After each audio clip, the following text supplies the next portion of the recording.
haray meɗen en tolnay ɗo wiyeteɓe Alhaji Ibrahima Jalloh haray ko kamɓe waɗi represent Chief Justice Assane B Jalloh haray Alhaji Ibrahima Jalloh si tawi hiɗon ɗo min faala on yon aru ma wonanen ko Ibrahima kanko woni Deputy Judicial Secretary Alhaji Ibrahima Jalloh kanko woni Deputy Judicial Secretary mi weltanike on haray ko tooli moɗon ka raɓɓindingol tun kadi fiiɗe defte ɗo fiiɗe deftere ɗo from Babylon to Fuuta Jalon haray meɗen andi buy e moɗon wonɓe ɗo hay son faamani fi deftere nden ma on janga ko windi e fi nde deftere ɗo wata jangude kono meɗen andi buy e sukaɓe moɗon haray hino jangude l'école te hiɓe hatonjini nde deftere ɗo ɓe wawa andude kamɓe kadi taarika men on enen haali pular ka iwɗen ko jeyɗen kono noon kadi ko andira ɗen haray fof hino windi e nde deftere ɗo haray hino haani hiɗon hatonjini sukaɓe mon ɓen kadi no hatonjini nde deftere ɗo from Babylon to Fuuta Jalon haray meɗen tori on mo ɓe ɗo on ɗo programme on gasuɗen meɗen faala on haray meɗen faala yo wawu sodande sukaɓe mon ɓen ma kala wowɗo jangude e moɗon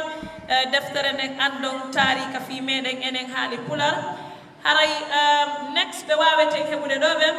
ko kamɓe woni ɗoymi yewtude taw ɓe heɓeten ɗo ɓen hannde alhamdulillah sabuna délégation on ko délégation mawɗo haray ko délégation ɓe tawata yoɓuɓe ticket iwi ha United States of America ɗo gandi ticket United States ko ƴeelu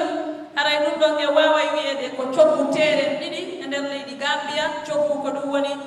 biye ɗo ha United States of America kono ɓeɗo bañike sodugol biye from US araka leydi ɗo Gambia fi dennalngol e nde deftere from Babylon to Fuuta Jalon haray ɓe heɓeten ɗo ɓe e nder ɓe délégation ɓe en heɓay Honorable Ousman T Jalloh Honorable Ousman T Jalloh men faala yo kellam Honorable Ousman T Jalloh Honorable yaafe men to seeɗa on ɗon men haysi ko 30 secondes min yewta piiranoɓe pulaar so andi Liberia ɓaawo ɗon hay si a juuli ɓe nokka e leydi ndi ɓeyna e nokkude ɓe tawa e piiranɓe fi fulɓe ɓe Liberia haa ɓe wawa daragol to ɓe wawa juulugol hay ka nder pale Liberia hande sa yahi ton on juulay haray men waɗi welcome Honorable Ousman T Jalloh. Honorable Ousman T Jalloh aray ko haɓanoɓe leñolngol. Thank you. Assalamu alaikum wa rahmatullahi wa barakatuh. Assalamu alaikum wa rahmatullahi ta'ala wa barakatuh.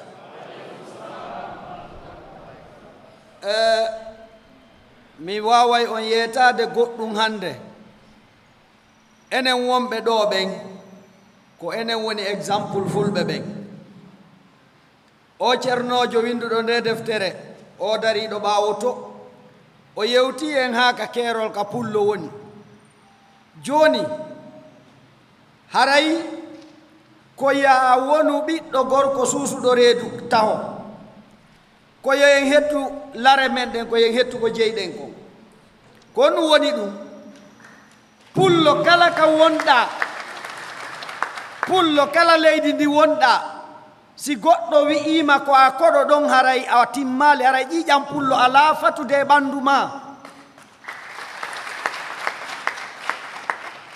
wota woɓɓe e meɗen immoya Amérique ɓe wona ton haa ɓe hunta haaju haa ɓe tawe e fewjoɓe ɓen goɗɗo yeetoma Afrique ɗo ko a koɗo wota jaɓan ɗum hay gooto ko honɗum andirta ɗum ko si a jangi a andi histoire leydi a andi constitution leydi si a jangali haray jangali haray ko a fewjanteɗo haray noon a pullo wota jaɓu fewjanede jaɓu fewjodede an a aray e ndiɗo leydi wona duuɓi nogay duuɓi 30 notoɗa koɗo jaɓa ɓiɗɗo ma on noto koɗo wallahi haray ƴiƴan dogunoɗan ɗan e alman Boubacar Biro en e ceerno Samba Mombeya en e ceerno Ali Wuɓandiyan en wano ɓe haray ƴiƴanɗan serti haray no woodi ko manki wota ar joɗɗa ɗo duuɓi joyi duuɓi jeego ronka solution hettugol haqqe ma o e yo a andano hari Gambi ɗo Gambi ka wonɗen ɗo hari Fuuta Jalloh no hewti ɗo awa yurno defte ɗen ndaara haray noon mi nani inde organisation ji ɗuuɗuɗi e nder Gambi ɗo haray The Excellency Dr. George Mane Opon Ousman Wuya, the most peaceful president ever in the history of Africa. Menen ko non men consideri George Wuya. Bayo MFT Umar Sissoko Mbalo Liberia o noddimmi o inni arimi yeto ma goɗɗum ɓe wi fulɓe ɓe laamota ko lagine arimi hollama président jo hara ko pullo o wowlay kay pular ɓay o présidente ila Umar Sissoko Mbalo min yewti ha min muutike mi landike mo yo o yiidu e fulɓe ɓen o yewtida e fulɓe ɓen o jaɓaninmi ɓay men jooɗike ɓe inni Tabital Pulaku ɓe inni Fulani United ɓe inni Gorko Suusay ɓe inni Ɓantal Fulɓe ɓe inni Adlama ɓeɗo fof inni yewtay o acci ha fof yewti gayni o inni hey si tawi on foolay on heɓay leydi be on heɓay kukuru ndun ɗon kukuru kala si hewti institution ji ɗin fof wona e ley ɗum ɗon si a yewtay ko gooto yewtanta e institution ji ɗin fof si en wawali accidirande goɗɗo goo yaasi accanta en si tawi en mawnintinnike tumbodirgol waɗa hunde wootere en heɓi institution ji 19 Gambi ɗo fulɓe tun ko sa wattana lilla ko groupe ɗa hino tawaɗa oɗa kadi hino tawaɗa oɗa kay hino tawaɗa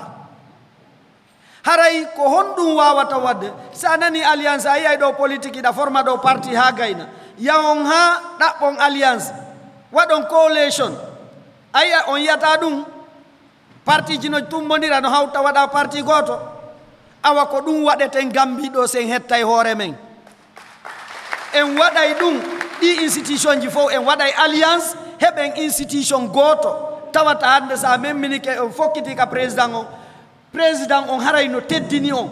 so landike joni professeur ɗo ɓe yetto on haray ɓe andi gundoji wonɗi nder ton hara hayno mapini lanɗo on haray ɗum ko go'o joni noon ɓay ko fi nde deftere addi en ɗo hande haray yes hino muusa en ko pullo on wona tampinede kon sa yi suka mo lesdan duuɓi 50 o jibinama e leydi wondi wadde gere o gerdama ɗon ha o heɓi fuɗɗode Allah o kimo chance o yehi e leyɗe porto ɗen o jangi gande jane ɗen ha o wawi miijitade o ina fulɓe ɓen no lorrede Mali Gambi Burkina all over the world hiɓe soñjede mi winday deftere min kadi ɓay min mi wawata piirugol ka midiyaji ma no keligo mi winday histoire pullo on ɓe anda valeur pullo on par ce que si ɓe andi valeur pullo on ɓe wawata lorrude pullo on haray ko ɗum o miijiti ha o windi nde deftere from Babylon to Fuuta Jalloh si ɓe wi noon ila Babylon ha Fuuta Jalloh ko hunde luggude no nder ɗon si a soodal nde deftere jannguɗa a andata ɗum no wawi wonde woɓɓe e meɗen gara ɓe mara doole kono no woodi marɓe doole haray mi lando taw enen wonɓe nder ɗo ɓen par ce que ko matum waɗa exemple on e maɗa sa waɗali exemple e maɗa wawata marso enen wonɓe nder gaɓen fof en heeɓiɗe deftere awa e nder minti 15 goto be e meɗen yo heɓu nde si tawi ko waɗete kon fulɓe ɓen ko soñja fulɓe ɓen sina mapini en goto be yo heɓu nde ɗo e nder minti 15 joni noon aray ka tabal ɗo woɓɓe no wawi ardude ka kona on ɗa hato jinɗode mayre wo si tawi ko waɗete pullo kono musudema arduɗa henɗoɗa wontirɓe ɓawtoɓe tabal no ɓawto yo ɓen ɗon heɓu deftere nden si iwi ɗo zone fulɓe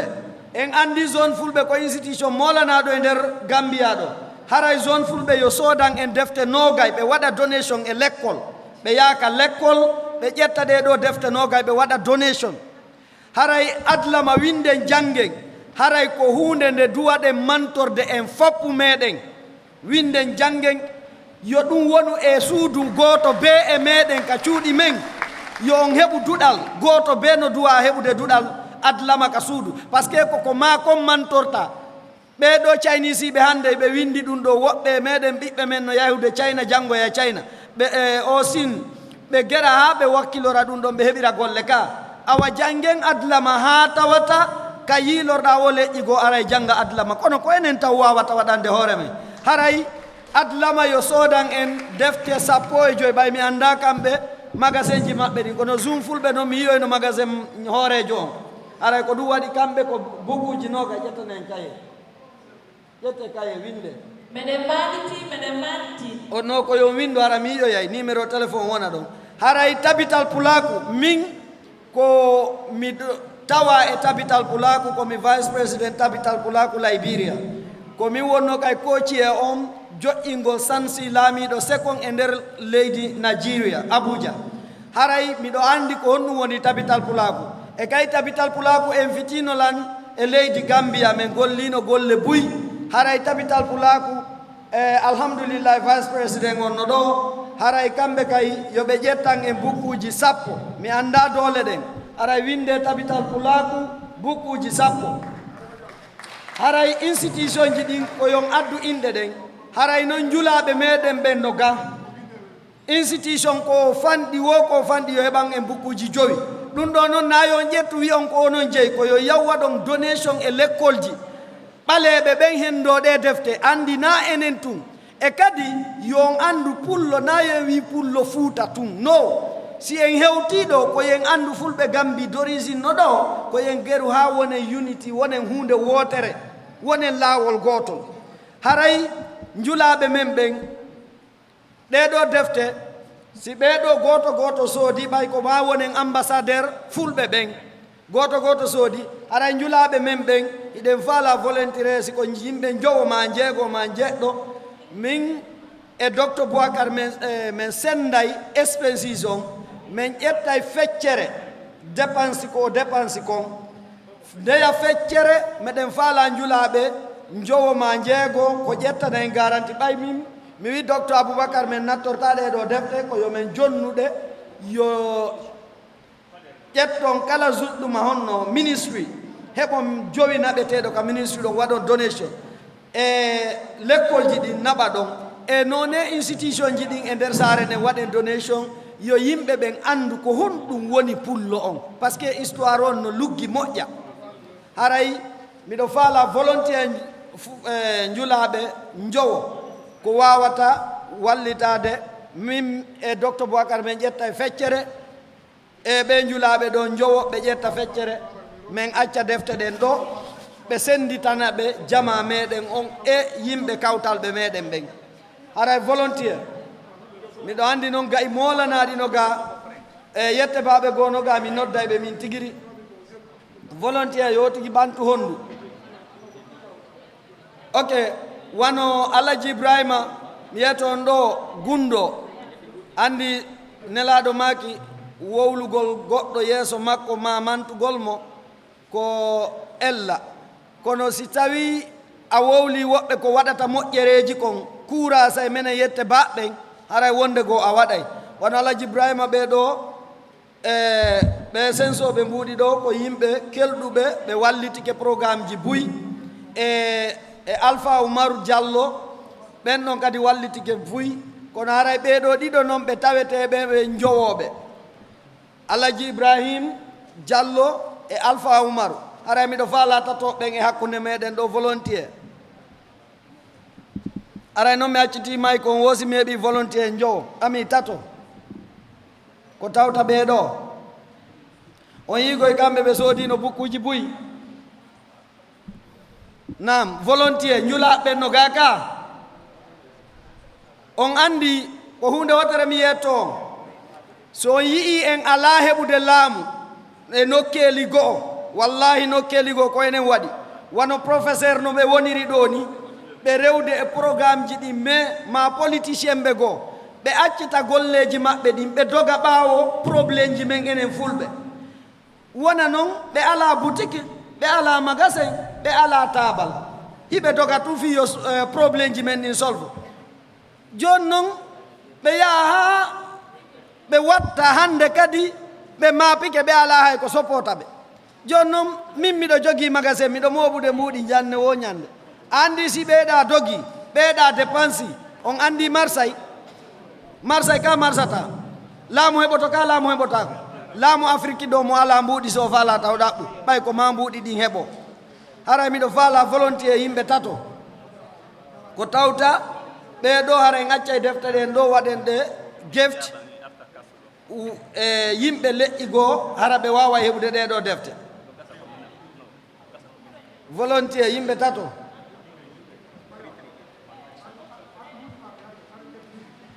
volontier yimɓe tato enen ɗo ko enen nooti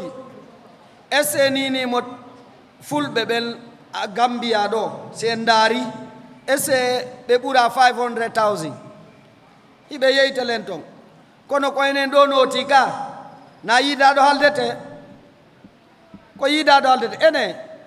hiɗen famodirde awa kelle taw mi daara si tawi jama on no nder ga ene si pullo laamike hande lagine haray ɗen weltiɗo wo yo ɓanti jungo mi yetton solution hande no pullo laamorta lagine kono ko son ɓanti jungo ko hombo faala e pullo laamo lagine ok awa ko hombo wonata volontaire yo en heɓuɗo yimɓe tato ko tawta ɗum ɗo ɓay pelletti mo ɓe no andi hoore mum e ɓe qirritanike en ɓe mawɓe meɗen ɗo ɓe ko kamɓe waɗi fonction o programme ka joni noon si goto ko marɗen dépense o ko goto e ɗiɗo ene goto no asana sentere goto asana e sentere awamo ɓe yo waɗu ko wawi ko hombo woni volontaire mi ya ari en jooɗike ɗo ha en yalti tawi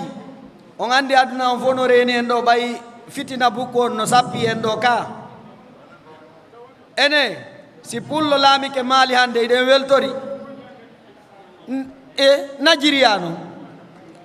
ɓay Gambi kan ɗo eɗen andi alhamdoulillahi rabbil alamina kam fuɗɗino ka frontiére accami e toon sacrifié goto mo men waɗi ilandema Libéria mi inni mi humpitoto ko honno fulɓe ɓe wona soñjirede mi ƴetti oto angol Liberia mi ƴettali mi acci ɗo chauffeur jo minni min tigiri mi dogina mi daara ɓeyna ko honno jallo mi na auto officiel ko auto personnel mi nangi laawol ngol mi goɗɗo no jooɗiɗa mi inni action ko waɗi wo windu mi andi ko no mi yaari ha mi lumbi ko tuma ɓe jippini vitre ɓe yii mi woɓay toon miɗo anda ɓeyna e ko kaari ni goy ɓe wallina ɓoggol kono ɓay mi hewti Sierra Leone mi tumbi Sierra Leone ha mi yalti miɗo doginde mi naati Guinée mi tumbi Guinée ha mi yalti miɗo doginde mi naati honno Mali mi dogini oton ha mi yalti Mali ko min woni doginde mi iwi Mali mi dogini ha mi naati Sénégal ko min woni doginde mi iwi Sénégal mi dogini oto ha mi naati Gambie fiyo nde ɗo deftere marsu joni noon miɗo wawno wiide mi ƴetta e chauffeur mi arda e mum ga komin tato petti woni ka nder oto joni noon si tawi no ɓay place no woodi mi jottono ɗon mi haɓɓa centre kono miɗo humpa ko honno fulɓe ɓen wuuriri e ɗi frontiére ji ɓay woɓɓe meɗen na avion woni yarde ko premier an argol Gambi ardugol e oto mi ari Gambi laabi buy ko avion mi wowi ardude si mi waɗi ɗum ɗo mi humpa ko honno fulɓe ɓen woni soñjorde awa tigi tigi on ka laaɓangol on fulɓe ɓen no soñji kono noon goto wawata ittude ɗum ko collectif work ko ma immoɗen daroɗen ene hara en yaltida e defte ɗo hara en accanaliɓe ɓe wawata ɓay no woodi ɓe wawata soddede deftere wawɓe ɓen ko ma ɓe ƴetta volontier ɓe wawa wallitade ɓen ɗon aray noon potto ko haka gimbal professeur golleji mon ɗin mi humpitike on etike ha on windi deftere on windi defte ɗiɗi on windi tati on windi nayi ha hande e nder balɗe tati ma nayi men heeɓi message hande kadi wona docteur noddirte ɗon ko professeur haray kellaneɓe ɗo taw si tawi ɗum ɗo no mérite non min mi nanali kelle de on jokkay ɗo 30 secondes kelle mi nana si tawi ɗo welti ko ɓeɗo yangi kon ok professeur hiɗon andi en tourné mo waɗuɗon on fof mi meeɗi yi'ugol on onon e docteur Bilal Flet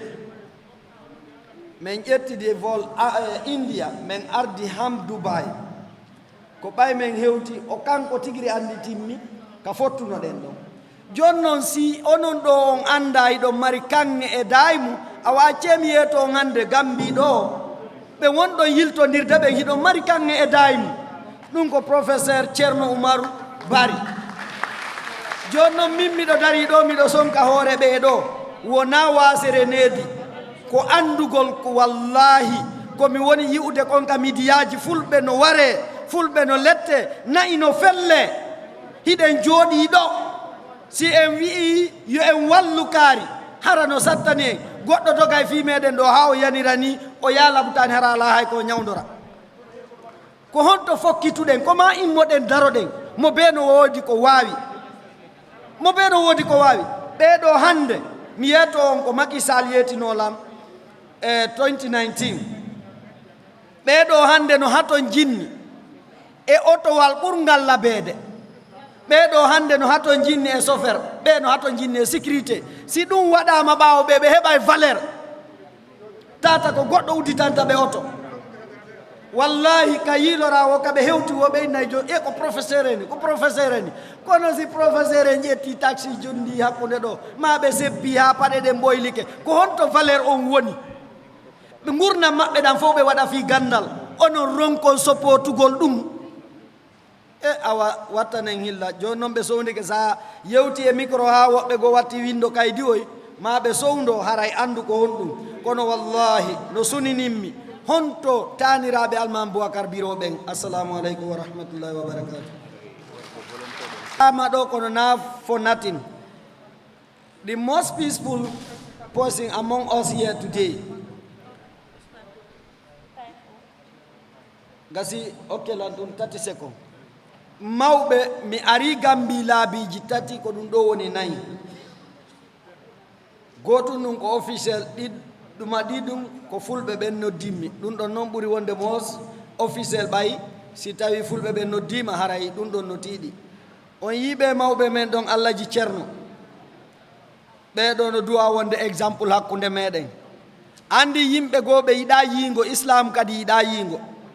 ɓay volontier ɓe ɓantali so kewo ɓay tun hiɓe anniyemo ɓe faala on koko laaɓi poyi haray ɓe tawama e ɓeɓe mi noddi ɗo ɓeɗo waɗi volontiére kellaneɓe fi Allah tay wonu en ittata dalaji buyɗe en kellanta itta ɓe haray professeur Ceerno Umaru Bari ɓeɗo kay tawama e waɗubo volontiére ɗeɗo defte ɓe wallitoto haray ɗo on yii so ndaari ɗo ko jalloɓe nayo e yette barijo goto haray noon si en heɓali yette bajo tawtuɗo ɗo si mi yalti Gambi mi hendoyke ma interview waɗama mi wowlaygoyi haray en heɓi ɓeɗo ɓe waway wallitade min e docteur men itta feccere kamɓe ɗo ɓe itta feccere bokkuji ɗin ɗi lutta ɗo e wallito ɗon onon organisateur ɓe Allah waɗi kamɓe ɗo mawɓen tigiri hiɓe tawa ɓe wawa wallitade en ha ɓe hunnana ɓe wawata ɓe mbay menen ko ɗum ɗon men woni pirande ko fi ha ɓe wawata ɓen ɓe heɓa assalamu aleykum wa rahmatullahi wa barakatuh may honorable Ousman Jalon me weltike me weltanike on e konguɗi ɗin labama